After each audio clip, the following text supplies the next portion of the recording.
It's not clickbait. I fell off the wagon, and I'm going to tell you all about it.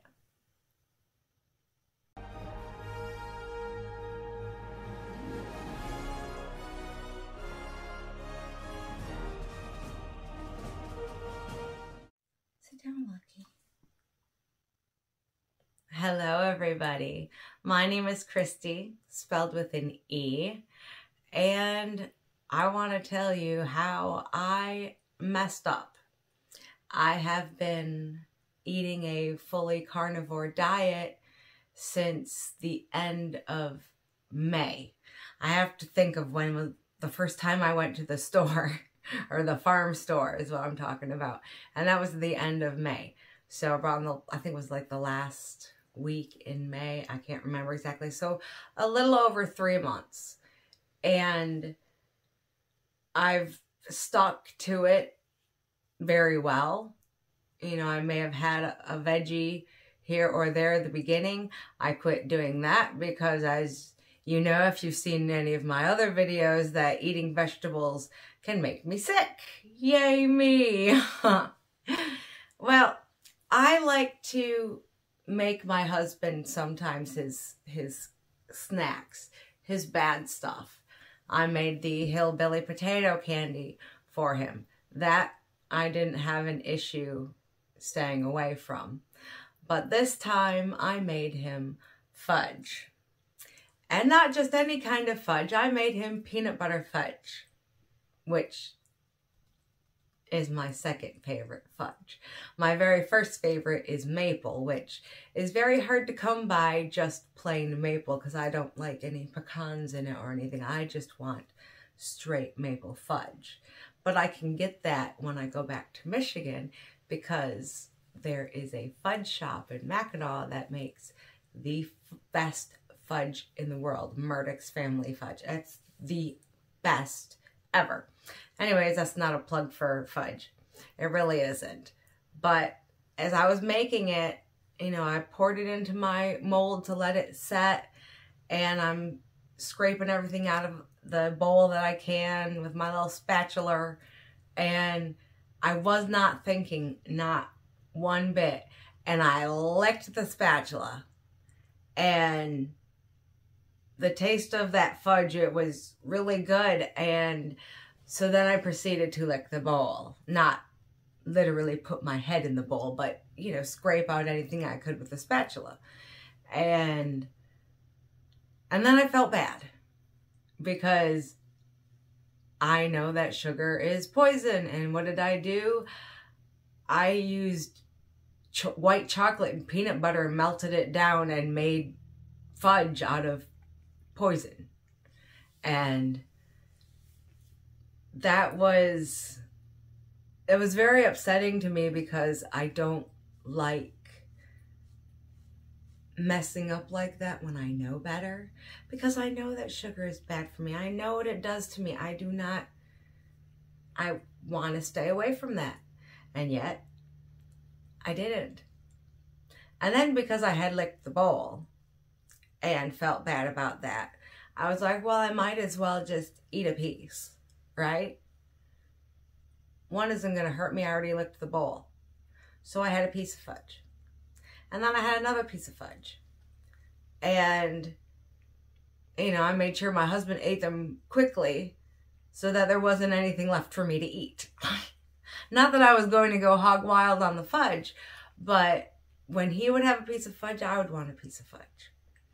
And since I'd already fell off the wagon once, instead of hopping right back on, I stayed off for a couple of days. And the consequences aren't great. Stomach ache. I gained 2 pounds. Oh, I know. Oh, 2 pounds. Well, yeah, but when you're, you know, sitting at 115 and then you're 117, which I know, my goal was 120, and I kept right on going after I hit that. But 2 pounds in a couple of days from eating a few pieces of fudge, it's not worth it. It's totally not worth it. And I have to remember that if it happens again, that I jump right back up on that wagon. I don't say, well, I messed up, I might as well just keep messing up. No, those kind of intrusive thoughts that we get are lies. It's easier. I remember a phrase that, you know, if it's easy, it won't be worth it. If it's worth it, it won't be easy. And this lifestyle is not easy. Is it simple? Yes, it's very simple. But it's not easy. It's not easy to see other people sometimes eating foods that we know are poison, but remember how good they taste.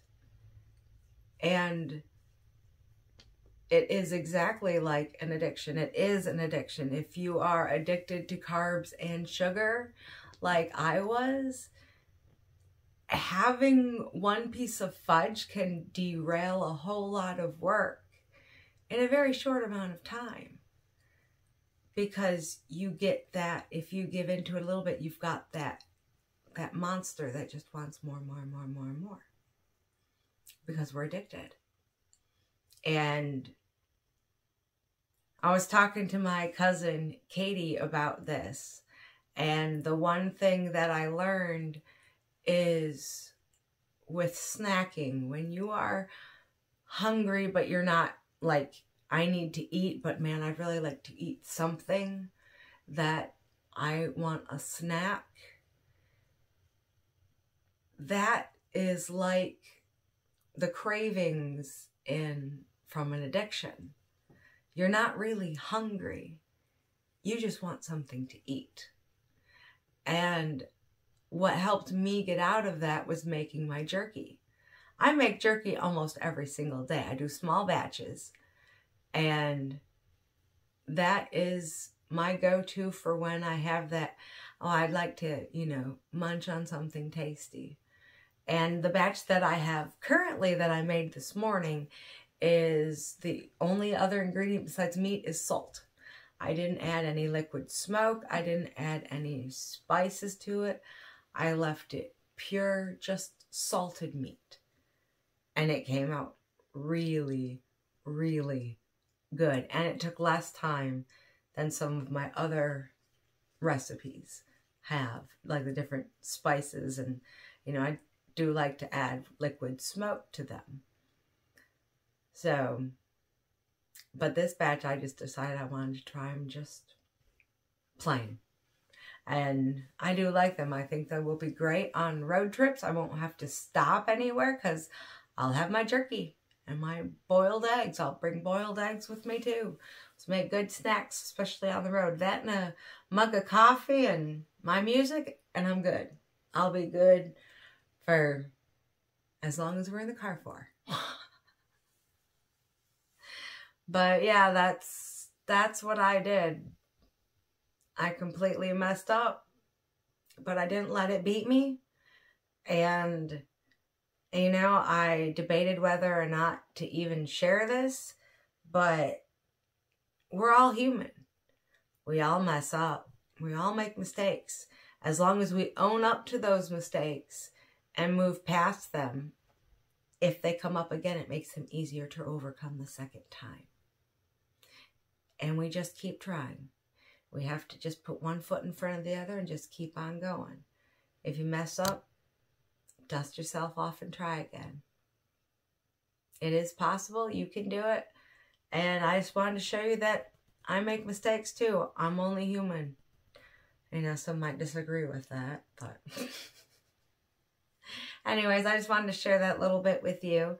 So if you've watched this whole thing, give yourselves a round of applause. And don't we just love this vintage thing? I've had it for years, but it never fit me right. It needed a much smaller frame than I had at the time. And now I have said smaller frame, and I like it, except now it's getting too big. If I stand up, the skirt doesn't stay at the right spot. So I'm going to have to find me some others. I don't know if I can find any more vintage ones, but I'm pretty sure I could find some that are non-vintage. Anyways, I hope everyone has a fantastic week, and I will catch you all later. Toodles.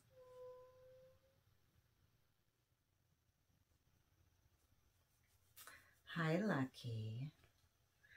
Hi. Can you sit down next to me? Yes? No? I gotta be in your face.